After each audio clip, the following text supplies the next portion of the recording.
Hello.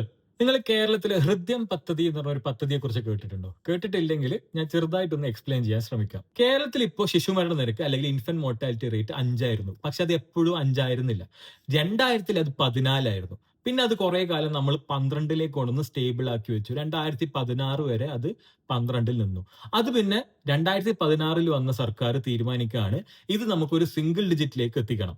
അതിനുവേണ്ടി സർക്കാർ തുടങ്ങിയ ഒരു മിഷനാണ് ഹൃദ്യം മിഷൻ. എന്തുകൊണ്ട് ഹൃദ്യം മിഷൻ? നമ്മൾ ബാക്കിയുള്ള ഇൻഫന്റ് മോർട്ടാലിറ്റീസ് നോക്കുമ്പോൾ അതിൽ മേജർ കോൺട്രിബ്യൂട്ടർ ആയിട്ട് ഇവർ കണ്ടുപിടിച്ചത് ജന്മനാ ഉള്ള ഹൃദയ സംബന്ധമായ വിഷയങ്ങളാണ്. അപ്പൊ അത് അഡ്രസ് ചെയ്യാൻ വേണ്ടിയിട്ടാണ് ഈ പദ്ധതി. ഇത് നമ്മൾ എങ്ങനെ എക്സിക്യൂട്ട് ചെയ്തതെന്ന് വെച്ചാൽ നമ്മൾ എല്ലാ ജില്ലകളിലും നമ്മൾ ഒരു കൺട്രോൾ സെന്റർ തുടങ്ങി. അതുപോലെ തന്നെ കുറെ സ്റ്റാഫിനെ നമ്മൾ ട്രെയിൻ ചെയ്തു ഈ അസുഖങ്ങൾ സ്ക്രീൻ ചെയ്യാൻ വേണ്ടിയിട്ട്. അങ്ങനെ സ്ക്രീൻ ചെയ്ത് അസുഖങ്ങൾ ഉണ്ടെന്ന് കണ്ടെത്തുന്ന കുട്ടികളുടെ പേരും ഡീറ്റെയിൽസും ഹൃദയ മിഷന്റെ ഒരു പോർട്ടൽ ഉണ്ട്, അതിൽ രജിസ്റ്റർ ചെയ്യപ്പെടുകയാണ്. അങ്ങനെ രജിസ്റ്റർ ചെയ്യപ്പെടുന്ന ഡീറ്റെയിൽസ് അനലൈസ് ചെയ്ത് ട്രീറ്റ്മെന്റ് വേണം എന്ന് പറഞ്ഞ കുട്ടികളുടെ എല്ലാ ചികിത്സാ ചെലവ് സർക്കാർ മൊത്തത്തിൽ സൗജന്യമായി ഏറ്റെടുക്കുകയാണ് ചെയ്തിട്ടുണ്ടായത്. അങ്ങനെ ഏറ്റെടുത്തിട്ട് 2025 മാർച്ച് വരെ മാത്രം നമ്മൾ ഏതാണ്ട് 8000 സർജറീസ് നമ്മൾ ചെയ്തിട്ടുണ്ട്. ചെയ്തത് സർക്കാർ ഹോസ്പിറ്റൽ അല്ല, നമ്മൾ ഇത് പല പ്രൈവറ്റ് ഹോസ്പിറ്റൽസുമായിട്ട് ടൈപ്പ് ഉണ്ടാക്കിയിട്ടും ഈ പദ്ധതി നമ്മൾ നടപ്പാക്കി. അപ്പൊ അങ്ങനെ ഒരു പദ്ധതിയാണ് 12 നമ്മുടെ ശിശുമരണ നിരക്ക് ഇപ്പൊ 5 എത്തിക്കാൻ വേണ്ടി നമ്മളെ സഹായിച്ചത്. അതിന്റെ അർത്ഥം ഈ സിസ്റ്റം വളരെ എഫിഷ്യന്റ് ആയി ഇടപെടുന്നുണ്ട്. അങ്ങനെ ഒരു സിസ്റ്റം ഇടപെട്ട് കഴിഞ്ഞാൽ നമുക്ക് മാറ്റം കൊണ്ടുവരാൻ കൂടി തെളിയിക്കുന്നതാണ് ഈ പദ്ധതി. അങ്ങനെയുള്ള സിസ്റ്റത്തെ അനക്ഡോട്ടൽ എവിഡൻസസ് അല്ലെങ്കിൽ ഓരോരോ ഇൻസിഡൻസ് വെച്ചിട്ട് ഇവാലുവേറ്റ് ചെയ്യുന്നത് ശരിയാണോ?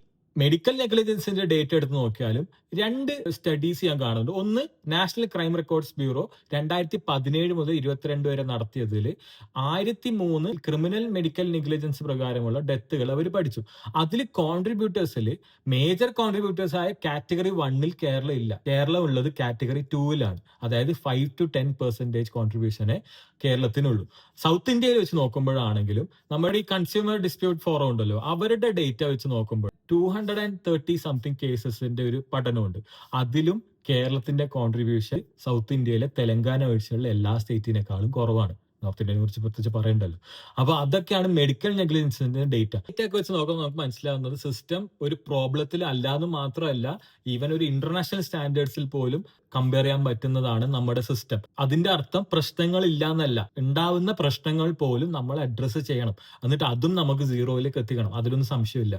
പക്ഷെ മൊത്തത്തിൽ സിസ്റ്റം തകർന്നു എന്നുള്ള ഒരു ക്യാമ്പയിനിങ്, എന്നുള്ള ഒരു നെറേറ്റീവ് അത് സെറ്റ് ചെയ്യുന്നത് അത്ര ഇന്നസെന്റ് ആണോ? പുറത്തുനിന്ന് പ്രൈവറ്റ് ഇക്വിറ്റി ഫേംസിന്റെ ഇൻവെസ്റ്റ്മെന്റ്സ് ഒക്കെ നമ്മൾ കാണുന്നുണ്ട്. അത് വെച്ച് നോക്കുമ്പോൾ ഈ ഒരു നെറേറ്റീവ് സെറ്റിംഗ് അത്ര ഇന്നസെന്റ് ആണെന്ന് എനിക്ക് തോന്നുന്നില്ല. അത്രേ ഉള്ളൂ. Thank you.